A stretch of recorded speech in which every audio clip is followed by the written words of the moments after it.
ಪಶ್ಚಿಮ ವಲಯದ ಪೊಲೀಸ್ ಮಹಾನಿರೀಕ್ಷಕರು ಹಾಗೂ ಜಿಲ್ಲಾ ಪೊಲೀಸ್ ವರಿಷ್ಠಾಧಿಕಾರಿಯವರ ನಿರ್ದೇಶನದಂತೆ ದಕ್ಷಿಣ ಕನ್ನಡ ಜಿಲ್ಲಾ ಪೊಲೀಸ್ ಘಟಕದಲ್ಲಿ ಕರ್ತವ್ಯವನ್ನ ನಿರ್ವಹಿಸುತ್ತಾ ಇರುವ ಪೊಲೀಸ್ ಅಧಿಕಾರಿಗಳಿಗೆ ಪ್ರಾದೇಶಿಕ ಭಾಷೆಯಾಗಿರುವ ತುಳು ಹಾಗೂ ಕೊಂಕಣಿ ಭಾಷೆಯ ಕಲಿಕಾ ತರಬೇತಿಯು ಸಂಚಾರಿ ಪೊಲೀಸ್ ಠಾಣೆಯಲ್ಲಿ ನಡೆಯಿತು.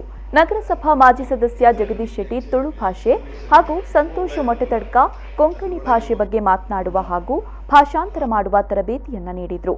ತರಬೇತಿ ಪಡೆದ ಅಧಿಕಾರಿ ಹಾಗೂ ಸಿಬ್ಬಂದಿಗೆ ಕೊಂಕಣಿ ಹಾಗೂ ತುಳು ಭಾಷಾ ಪ್ರಾವೀಣ್ಯತೆಯ ಕುರಿತು ಪರೀಕ್ಷೆ ನಡೆಯಲಿದೆ. ಪರೀಕ್ಷೆಯಲ್ಲಿ ಉತ್ತಮ ಅಂಕ ಗಳಿಸಿದ ಅಧಿಕಾರಿ ಸಿಬ್ಬಂದಿಗೆ 10,000 ರೂಪಾಯಿ ನಗದು ಬಹುಮಾನ ಕೂಡ ದೊರೆಯಲಿದೆ. ಈ ಸಂದರ್ಭದಲ್ಲಿ ಉಪನಿರೀಕ್ಷಕ ರಾಮನಾಯ್ಕ ಹಾಗೂ ಅನೀಶ್ ವೇದಿಕೆಯಲ್ಲಿ ಉಪಸ್ಥಿತರಿದ್ದರು. ಸ್ಟೇಷನ್ ಬರ್ತದೆ, ಅವಾಗ ಇಲ್ಲಿ ಸಬ್ ಇನ್ಸ್ಪೆಕ್ಟರ್ ಇಲ್ಲ, ಇಲ್ಲದ್ರೆ ಇನ್ಸ್ಪೆಕ್ಟರ್ ಇಲ್ಲ, ಅರ್ಪಿದಾಯಿపోతేరు ಬರ್ಪೇರು, ಹೊರಗೆ ಹೋಗಿದ್ದಾರೆ ಬರ್ತಾರೆ, ಇದೈపోతేರು ಬರ್ಪೇರು, ಒಣಸಾಂಡ ಊಟ ಆಯ್ತಾ, ಕಾಪಿ ಅದು ಒಂದು ಆಯ್ತಾ ಆಂಡ ಅಂತೇಳಿ ಕಾಪಿ ಆಂಡ ಆಂಡ್ ಒಬ್ಬ ಮತ್ತೊಬ್ಬ ಕೇಳ್ತಾನೆ ಕಾಪಿ ಆಯ್ತಾ ನಿಂದು ಅಂತ, ಆಗ ಆಂಡ್.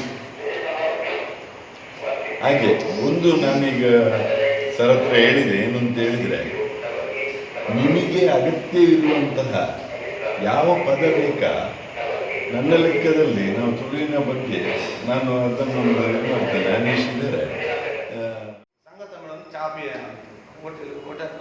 ಹೋಟೆಲ್ಗೆ ಹೋಗಿ ಚಾ ಕುಡಿಯುವ ಅಂತೇಳಿ ಆ ಥರ ಕೆಲವೊಂದು ಭಾಷೆಗಳು, ಅಂದರೆ ಕೊಂಕಣಿ ಭಾಷೆ ಅಂತ ಹೇಳೋದು ಬೇರೆ ಭಾಷೆ ಅಂತ ಭಿನ್ನ, ಕಲೀಲಿಕ್ಕೆ ಸ್ವಲ್ಪ ಕಷ್ಟ.